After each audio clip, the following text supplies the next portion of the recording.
अस्सलाम वालेकुम my dear students. उम्मीद है कि आप सब ठीक होंगे। आज बच्चों लेक्चर नंबर 26 है हमारा I come to principles of accounting का। और बच्चों चैप्टर हमने स्टार्ट किया हुआ है डेप्रिसिएशन।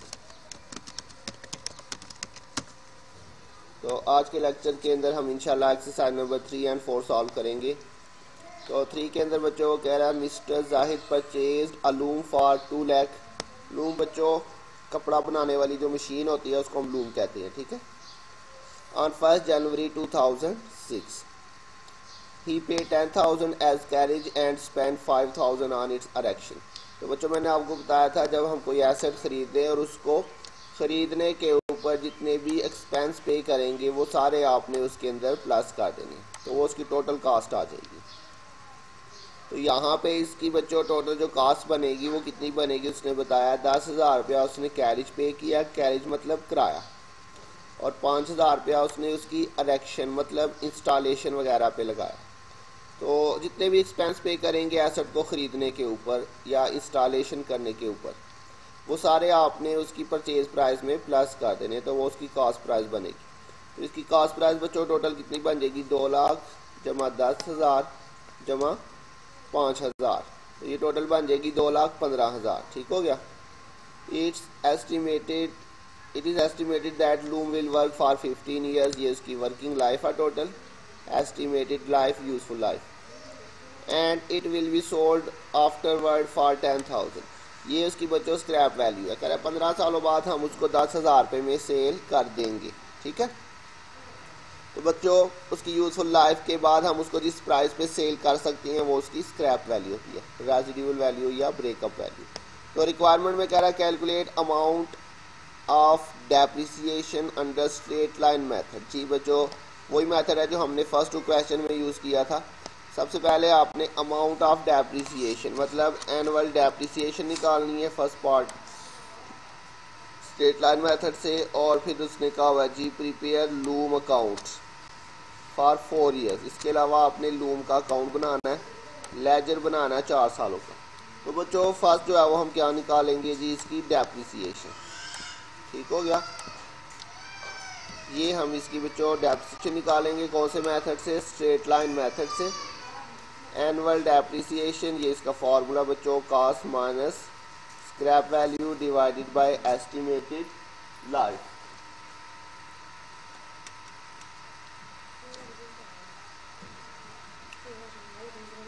उसके बाद बच्चों इसमें वैल्यूज पुट करते हैं हम। तो कास्ट प्राइस बच्चों अभी हमने देखी कितनी बनी हमारे पास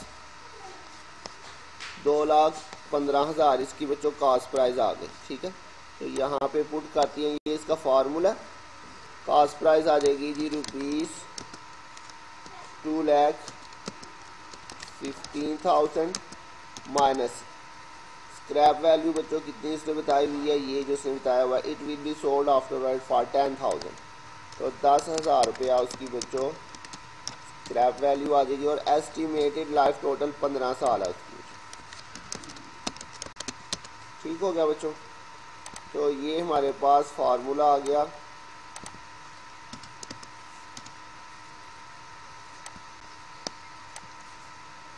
अब बच्चों आपने क्या करना जी 2,15,000 माइनस 10,000 इसमें से करेंगे ये वाला, और फिर इसको आपने डिवाइड कर देना 15 के ऊपर। तो ये बच्चों पॉइंट के अंदर आ रहा है, आपने पॉइंट को ख़त्म कर देना बच्चों, ठीक है।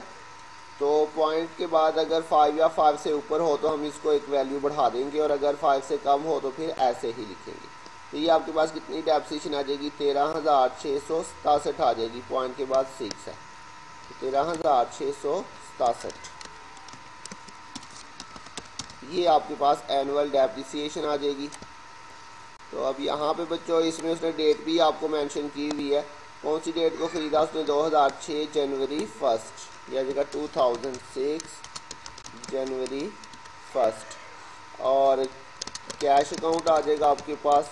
यहाँ पे आपने बच्चों इसकी टोटल कास्ट प्राइस लिखनी है सारे एक्सपेंसेस प्लस करके, 2,15,000 जो एक्सपेंसेस थे वो प्लस करके हमें ये 2,10,000 और 5,000, ठीक है। तो उसके बाद बच्चों इसकी डेप्रिसिएशन मैंने आपको बताया था, वो आपने हमेशा दिसंबर 31 को ही लेनी है। तो डेप्रिसिएशन अकाउंट, और कितनी डेप्रिसिएशन आएगी बच्चों, ये जो हमने अभी कैलकुलेट किया 13,667। बैलेंस निकालेंगे बच्चों इसका, तो ये वाली साइड बड़ी आ रही है, दोनों साइड पे यही लिखेंगे हम।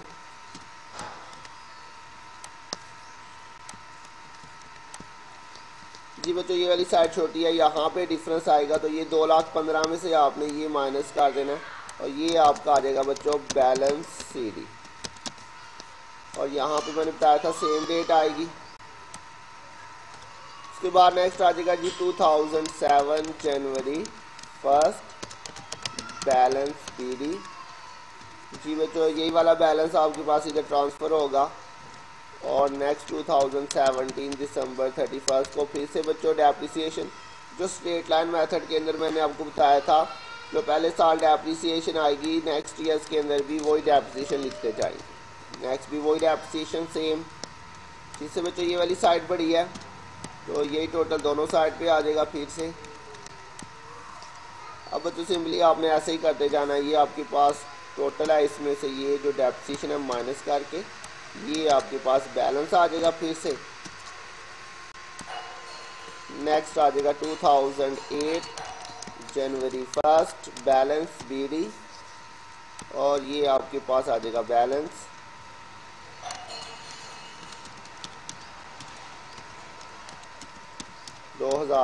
दिसंबर 31 डेप्रिसिएशन फिर से आ जाएगी 13,667।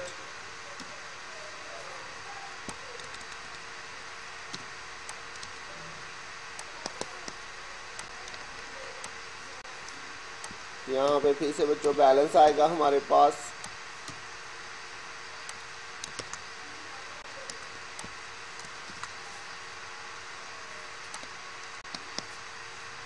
जी बच्चों उसके बाद नेक्स्ट आएगा जी 2009 जनवरी 1 बैलेंस।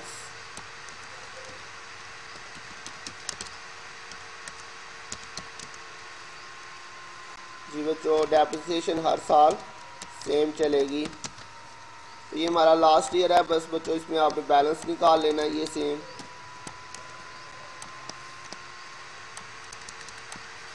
यहाँ पे बैलेंस आ जाएगा आपके पास, ये टोटल है, इसमें से आपने ये माइनस कर देना, तो ये आपके पास बैलेंस आ जाएगा CD। तो जी बच्चों बस इस सवाल में जो हमने नया पॉइंट सीखा वो ये सीखा कि इसमें उसने आपको ये परचेज प्राइस बताई है 2 लाख, और इसको ख़रीदने पे उसने जो एक्सपेंस पे किए वो हमने इसमें ऐड कर दिए। और बच्चों ये क्वेश्चन पेपर में आ चुका हुआ है, ठीक है, बिल्कुल देखिए जी सिंपल क्वेश्चन था। इसी तरह से बच्चों नेक्स्ट क्वेश्चन नंबर 4 है, वो मैं आपको रीड करवा देता हूँ, वो भी बिल्कुल सेम सवाल है, वो आपने खुद कर लेना, ठीक है। कह रहा जी a firm purchase machinery for ₹80,000 and spend 40,000 on its installation on 1 January 2010। तो जी बच्चों देखिए जी 80,000 रुपये की मशीनरी खरीदी है, 40,000 रुपया ऊपर इंस्टॉलेशन पे लगा दिया, तो इसकी जो टोटल कास्ट प्राइस बन जाएगी वो 80,000 और 40,000 टोटल करके 1,20,000 बन जाएगी। Depreciation is to be provided according to fix installment method है, इसमें भी बच्चों यूजफुल लाइफ उसकी 20 साल है। The asset can be sold for 20,000 at the end of its working life. जी बच्चों वर्किंग लाइफ के ऊपर हम जब उसको सेल करेंगे तो कितने का सेल कर सकते हैं, 20,000 का, ये उसकी होगी स्क्रैप वैल्यू, ठीक है। Show the machinery account for first 4 years. अच्छा बच्चों अब यहाँ पे उसने आपसे एनुअल डेप्रिसिएशन नहीं पूछी, जैसे पिछले सवाल में उसने आपसे अमाउंट ऑफ डेप्रिसिएशन अलहदा से पूछी थी, लेकिन यहाँ पे उसने आपसे डायरेक्टली पूछा है जी मशीनरी अकाउंट बनाएं, ठीक है, सिर्फ एक चीज़ पूछी है।